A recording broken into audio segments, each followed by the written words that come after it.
West. Remember that name, because the whole world's gonna know it in 3 days.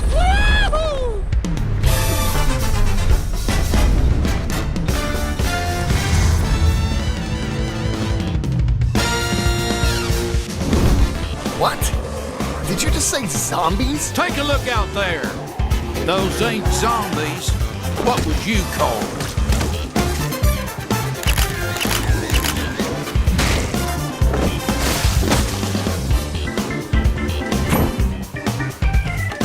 Quick! Move! Get over here!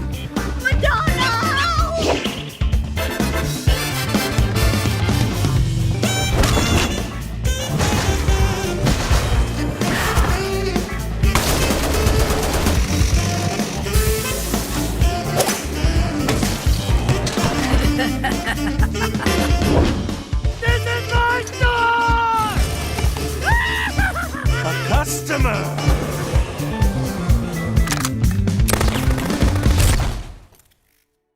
Welcome to the world of Dead Rising, where survival is a must and everything is a weapon. In this video today, we're diving into the game that started it all, the original Dead Rising.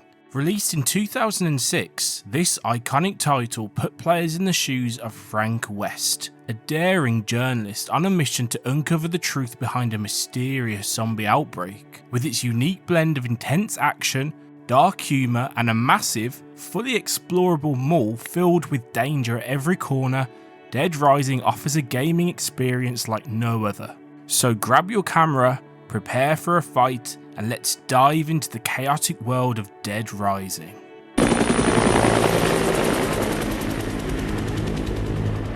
Dead Rising was released in 2006 and was a groundbreaking title that combined survival horror, open world exploration, and a sandbox style environment. The game's origins are deeply rooted in Capcom's desire to innovate within the survival horror genre. In the early 2000s, Capcom was riding high on the success of its Resident Evil series, which had become known for its survival horror.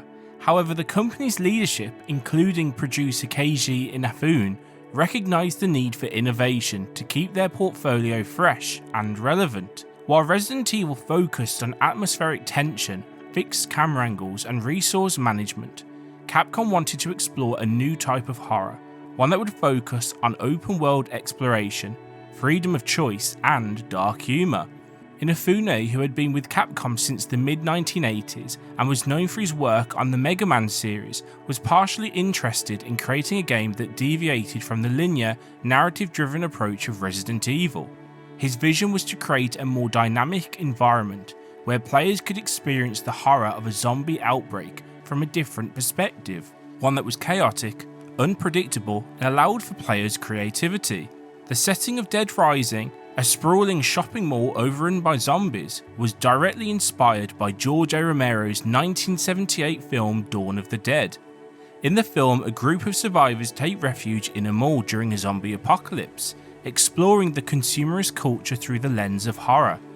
This concept of a mall is a microcosm of society, filled with both the living and the dead, fascinated Inafune and his team. However, Capcom wanted to expand on Romero's vision by making the mall fully explorable and interactive. The idea was to give players a playground of sorts, where they could use everyday objects as weapons, interact with various characters, and experience the horror in a way that was both intense and absurd. The mall setting also allowed the developers to pack the game with a wide variety of environments, including food courts, clothing stores, hardware shops, and more, each filled with potential weapons and hazards. One of the most significant challenges in developing Dead Rising was creating an engine that could handle the sheer number of zombies on screen at once.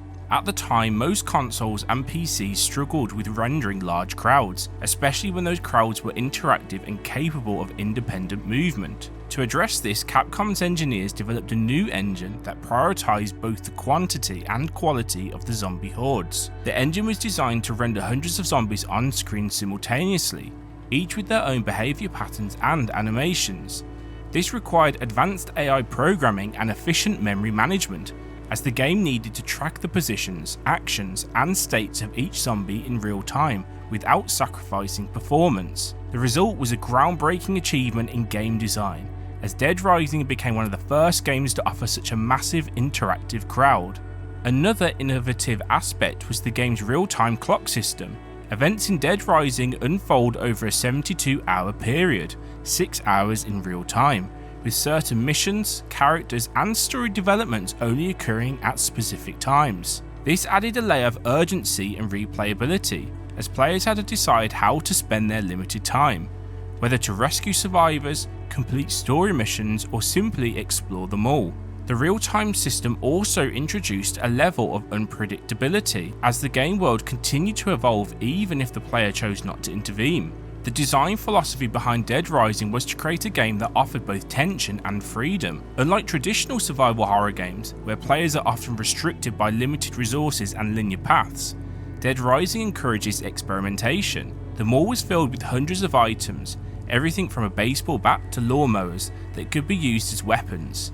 This anything goes approach allowed players to tackle challenges in creative ways, leading to a wide variety of gameplay experiences. The game's protagonist, Frank West, was designed to be an everyman, a character that was relatable and somewhat out of his depth in the situation. His profession as a journalist introduced the photography mechanic, which rewarded players for capturing key moments, dramatic scenes and unique zombie kills. This mechanic not only tied into the narrative, but also encouraged players to engage with the game world in a more thoughtful way.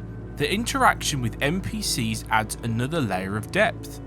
Rescuing survivors is not just about adding allies to your cause, it's a test of your skills when it comes to surviving the zombie apocalypse.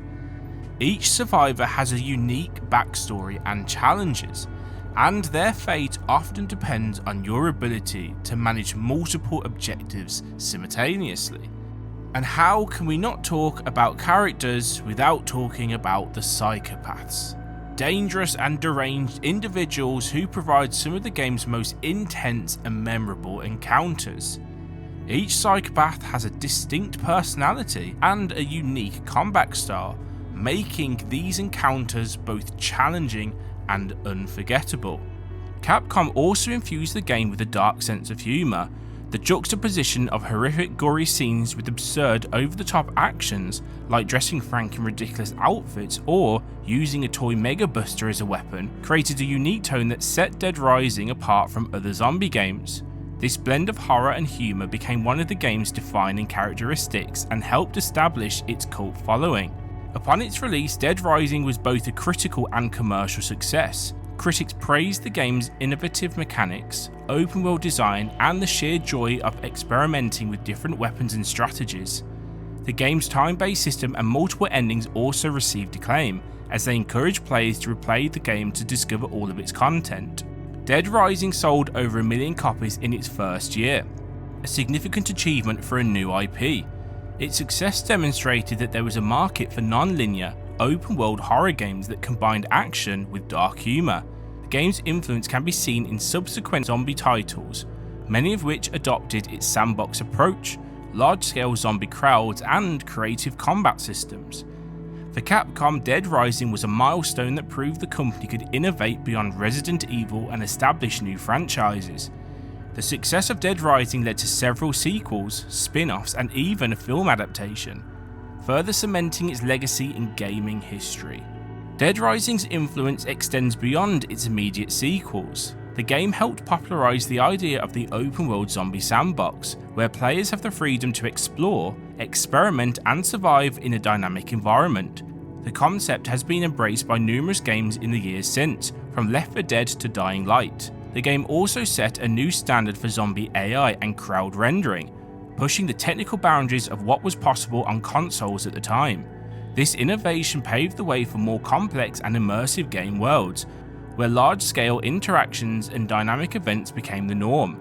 Moreover, Dead Rising's unique blend of horror and humour inspired a new subgenre of zombie games that don't take themselves too seriously.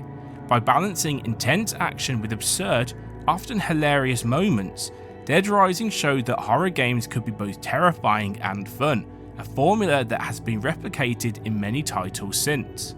In summary, the origins of the first Dead Rising are a testament to Capcom's willingness to experiment and innovate within the survival horror genre. By drawing inspiration from Western cinema, overcoming technical challenges and embracing a design philosophy that prioritized player freedom, Capcom created a game that not only stood out at the time of its release, but also left a lasting impact on the gaming industry. I would love to do more videos like this, so please let me know what you would like to see next. Thank you so much for watching.